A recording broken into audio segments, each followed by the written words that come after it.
जय गुरुदेव। आज कुछ सिद्धियों की चर्चा करते हैं। और बहुत से लोग एक रात में सिद्धियों का करते हैं। तंत्र क्षेत्र में ऐसी साधनाएं हैं कि एक दिन में सिद्धियां होती हैं, और बहुत से लोग कहते भी हैं इन बातों को। और तंत्र में कुछ साधनाएं, तंत्र के जो जानकार होते हैं, जो अच्छे साधक माने जाते हैं, उन लोगों ने यह जानकारियाँ दी हैं कि एक रात्रि में भी ऐसी बहुत सी साधनाएं होती हैं कि जिनको साधक कोई भी सिद्ध कर सकता है। लेकिन उसमें एक समझने वाली बात यह होती है कि वो सिद्धियां सबसे पहले तो अलग लेवल की होती हैं और उनकी क्षमताएं अलग लेवल की होती हैं। और वो सिद्धियां कुछ अलग विशेष होती हैं। कुछ विशेष सिद्धियां होती हैं, कुछ विशेष विधान होते हैं और कुछ विशेष दिन होते हैं जो उन्हीं दिनों में वो विधान अपनाए जाते हैं। और यदि उस समय पे यदि उन विधानों को किया जाए तो वो सफल माने जाते हैं और सफल होते हैं। एक रात में ऐसी मैंने अनेक साधकों के साथ भी रहा हूँ और पुस्तक वगैरह भी की हुई थोड़ी सी पढ़ी हैं। पुस्तकों में भी एक रात्रि का बहुत विधान बताते हैं, क्योंकि जो अपने समय में अच्छे साधक रहे हैं उन लोगों ने बताया है। लेकिन आज मैं थोड़ी सी जो चर्चा कर रहा हूँ कि एक रात्रि में बहुत सी सिद्धियाँ प्राप्त होती हैं और कोई भी साधक प्राप्त कर सकता है। लेकिन उसमें सबसे पहले तो मैं उन सिद्धियों के नाम बताता हूँ जो 4-6 सिद्धियों की जो मुझे जानकारी है, जो नियम मुझे पता है। एक तो बेताल साधना होली के समय पे होती है। एक डाकनी साधना भी होली के समय पे होती है। एक हाँकनी साधना भी होती है और यक्ष साधनाएँ भी होती हैं कुछ, और बेताल साधनाएँ भी होती हैं। बेताल साधना भी होली पे अक्सर करके की जाती है। और यक्ष गंधर्व, इन साधनाओं का जो रूल है, सबसे पहली तो ये जितनी भी साधनाएं हैं, 1-2 साधनाओं को छोड़ के सब में तामसी सामग्री की आवश्यकता होती है। तामसी भोग लगता है और तामसी ही जितना भी होता है, दारू लगती है, शराब वगैरह लगती है, सभी इन्हीं साधनाओं में। लेकिन बहुत से जो सात्विक साधक होते हैं तो सात्विक तरीके से करते हैं, लेकिन जो तांत्रिक होते हैं वो उसी तरीके से उस चीज़ को करते हैं जिस तरीके से उसका विधान होता है। क्योंकि जो तांत्रिक होते हैं उनको यह ज्ञान होता है कि तामसी भोजन देना ही, क्योंकि तामसी भोजन का एक अपना अलग महत्व है और सात्विक भोजन का अपना एक अलग महत्व है। और ये जो मैंने आप लोगों के सामने नाम लिए हैं, ये होली के दिन की साधनाएं होती हैं। इनमें अप्सरा साधनाएं भी होती हैं। 2-4 अप्सराओं के ऐसे नाम हैं जो होली की रात्रि पे की जाती हैं। लेकिन उनके कार्य क्षेत्र, एक तो सबसे पहली बात तो जो भी जितनी भी शक्तियां हैं, इनका कार्य क्षेत्र अलग है। और बेताल साधना के विषय में ऐसा बताया जाता है कि बेताल एक ऐसी इतनी ताकतवर क्षमता शक्ति होती है और कि असंभव कार्य को भी संभव बना सकता है।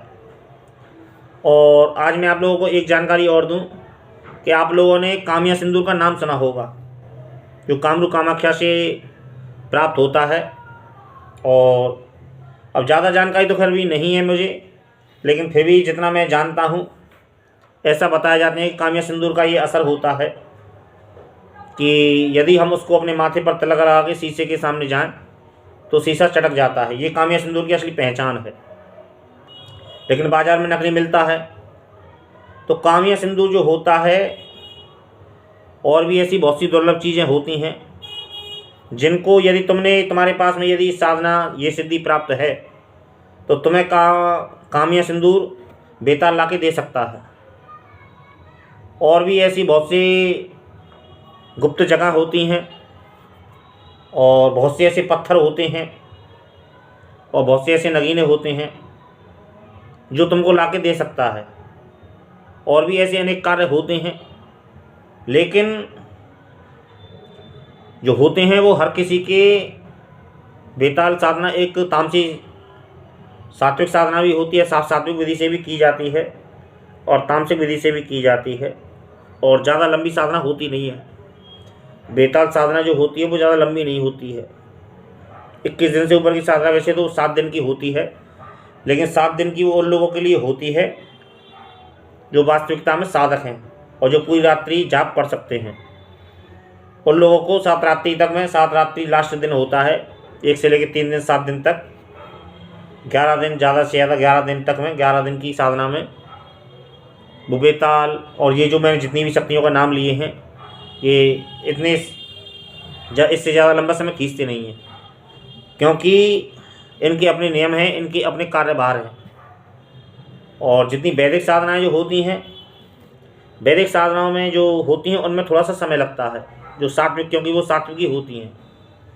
और तो मेरे कहने का अर्थ ये है कि एक दिन की जो सिद्धियां होती हैं, ये बात सही है कि एक दिन में सिद्धियां होती हैं। बहुत से लोग एक दिन में भी सफलता पा जाते हैं जो पूर्ण साधक होते हैं, और 10वीं साधना कर लेते हैं, 50 साधना कर लेते हैं, तो उनमें ये क्षमता पैदा हो जाती है, क्योंकि वो खेलने लग जाते हैं उस चीज़ से। जब किसी को किसी चीज़ का अभ्यास हो जाता है, किसी चीज़ का कोई खिलाड़ी हो जाता है, जब हमने क्रिकेट के मैदान में देखा होगा या फिर अनेक सारे मैदानों में ऐसा माना जाता है कि कोई बॉलर अच्छा होता है तो वो बॉल से खेलता है, वो चाहे जैसी बॉल डाल सकता है, क्योंकि उसके जीवन भर का अभ्यास है, उसने अभ्यास को सेट कर लिया, उसको रम गया है, वो उसका रम गया है, तो वो उससे कोई दिक्कत नहीं होती, एलर्जी नहीं होती है। उसके अभ्यास में जब रम जाता है तो बॉलर को बॉल फेंकने में, क्रिकेट के मैदान में उसको दिक्कत नहीं होती, जैसी चाहे बॉल फेंक सकता है। इसी तरीके से कोई बल्ले का मजा हुआ खिलाड़ी, बैट्समैन जो होते हैं, वो लोग अभ्यास करते करते करते करते इतने बल्ले से खेलने के आदी हो जाते हैं, उनके हाथ में चीज़ ऐसी सेट हो जाती है, यहाँ पर उनको एक अभ्यास हो जाता है, एक लय बन जाती है उनकी, तो वो लोग अच्छे खेल पाते हैं, तो वो लोग अच्छा खेल पाते हैं, अच्छी पारी खेलते हैं। तो इसी तरीके से हर लाइन का एक अपना एक सिद्धांत होता है, एक अभ्यास होता है।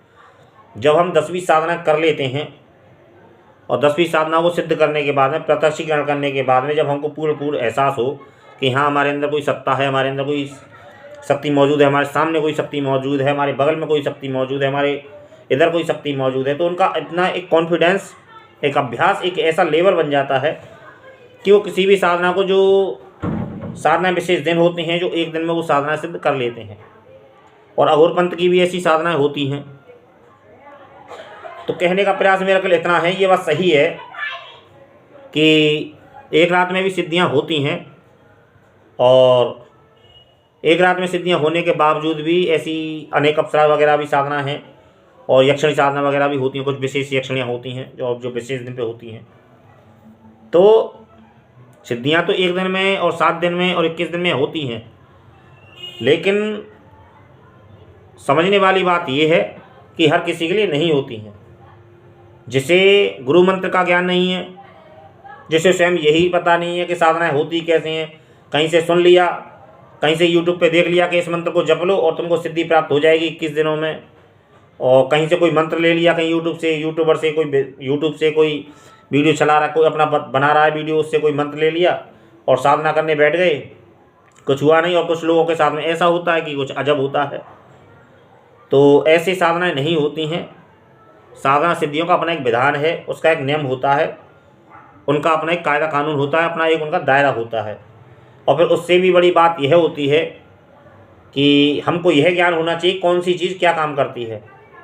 अप्सरा साधनाओं का अपना अपना गुण होता है, हर अप्सरा का अपना एक गुण होता है, विशेष गुण होता है। ये सही बात है कि ज़्यादातर अप्सराओं में कुछ गुण समान पाए जाते हैं, कॉमन पाए जाते हैं, लेकिन कुछ गुण विशेष होते हैं जो अलग अलग पाए जाते हैं सभी अप्सराओं में। ऐसा भी एक विशेष नियम है, ऐसा एक विधान संस्कार है अप्सराओं का।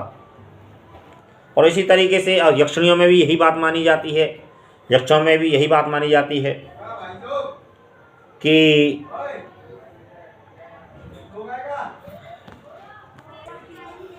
तो ऐसी बहुत सी साधना हैं, ये बात सही है। लेकिन सबसे पहले मैं अपने साधकों से और व्यूजनों से कह दूं कि देखो, जीवन में सिद्धियां पाने से पहले साधक बनना सीखो और साधक बनो।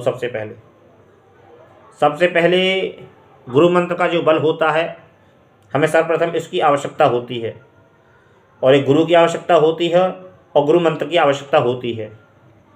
यदि गुरु हमारे पास में और गुरु मंत्र हमारे पास में मौजूद है तो सबसे पहले उनका नियम किया जाता है। ये साधना का पहला विधान है। किसी भी अध्यात्म क्षेत्र में उतरना है तो हमें गुरु की आवश्यकता पड़ती है, और गुरु मंत्र के बिना और गुरु के बिना हम कुछ नहीं कर सकते हैं। और रही बात सिद्धियों की, तो सिद्धियां पाना कोई बुरी बात नहीं है।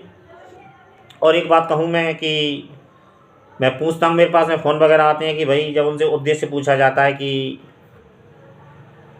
सिद्धियों का कर रहे हो तो इस मकसद क्या है, कि कुछ अपना भला कर सकें, कुछ लोगों का भला कर सकें, दूसरों का भला कर सकें।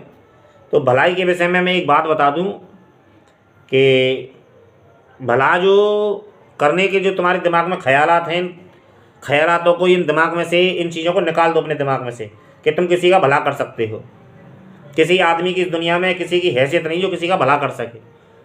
और यदि किसी की सामर्थ्य है तो वो आदमी स्वयं की सामर्थ्य, स्वयं का ही भला कर सकता है और किसी का भला नहीं कर सकता है। जो यह कहता है कि मैं दूसरों का भला करना चाहता हूँ या फिर दूसरों का भला करना चाहता हूँ या फिर कर सकता हूँ, तो वो गलत फहमी में है। दूसरों का भला कभी कोई नहीं कर पाया, क्योंकि जो व्यक्ति स्वयं अपना भला नहीं कर सकता वो कभी किसी का कुछ नहीं कर सकता है। तो ऐसे सवाल जवाब आते हैं और तो उनकी नादानी पे हंसी आती है कि दुनिया के भले करने के चक्कर में जो लोग यह शब्द को आजमाते हैं या फिर शब्द को बोलते हैं, थ्योरी को, उन्हें शब्द का ज्ञान ही नहीं है कि हम दूसरों का भला कैसे कर सकते हैं। हम ना तो विधाता हैं, हम एक इंसान हैं। जब विधाता इंसान का भला नहीं कर पाता तो हमारी क्या हैसियत है कि हम इंसान का भला करेंगे। ये अधिकार क्षेत्र परमात्मा का है, और परमात्मा के अधिकार क्षेत्र में साधारण इंसान को नियम हस्तक्षेप नहीं करना चाहिए। स्वयं के कल्याण की, स्वयं की प्रगति के विषय में व्यक्ति को सोचना चाहिए, और स्वयं का कल्याण ही जगत का कल्याण है। क्योंकि यदि तुम समाज में कुछ अच्छा सिखाते, अच्छा सीखते हो, अच्छा व्यवहार करते हो, अच्छा आचरण करते हो, तो वो वापसी तुम्हें ही मिलता है। उसका परिणाम भी तुम्हारे ही अंग लगता है, तुम्हें ही उसका परिणाम मिलता है। तुम यदि अच्छा व्यवहार करते हो, अच्छा सोचते हो, अच्छा करते हो, तो लोग तुम्हारा सम्मान करते हैं, लोग तुम्हारी नाम लेते हैं, तो तुम्हारा सम्मान के साथ साथ में तो ये हमें लौट के वापसी मिल जाता है। लेकिन कुछ लोग जो अपने दिमाग में यह जो गलतफहमी डाल रखी है कि हम दूसरों का कल्याण करेंगे, तो इस बात को अपने दिमाग में से निकाल दो। जो भी साधना करना चाहते हो, साधना करो, और सिद्धियां प्राप्त करना चाहते हो, सिद्धियां प्राप्त करो। लेकिन मेहनत करने के लिए सबसे पहले साधक बनो, तब सिद्धियां तुम्हें प्राप्त हो सकती हैं। जब तक तुम्हें यही पता नहीं कि साधना क्या होती है और साधक क्या होता है, तो सिद्धियों का तो खैर बहुत दूर होती हैं सिद्धियां। ये बात सही है कि सिद्धियां थोड़ी सी व्यक्ति को डराती भी हैं और बहुत कुछ बताती भी हैं, बहुत कुछ होता है दुनिया में। तो कहने का मतलब मेरा ये है आज के होली के दिन में कि होली को अपने एंजॉय कीजिए और आनंद से मनाइए। और रही बात सिद्धियों की, तो सिद्धि से पहले साधक बने, और साधक बने, गुरु धारण करें, गुरु मंत्र धारण करें, तब आके जाके सिद्धियां भी मिल जाती हैं। लेकिन सिद्धियों से दूरी बनाए रखो तो ज़्यादा बेहतर है। लेकिन फिर भी सिद्धियां करना चाहते हो तो फिर चलो आगे बात करेंगे। और आज के लिए फ़िलहाल इतना ही। और होली आनंद से मनाइए और होली का आनंद लीजिए। रंगों का त्यौहार है, और सभी भारतवासियों को होली की बहुत बहुत शुभकामनाएं, और सभी साधकगणों को जय गुरुदेव।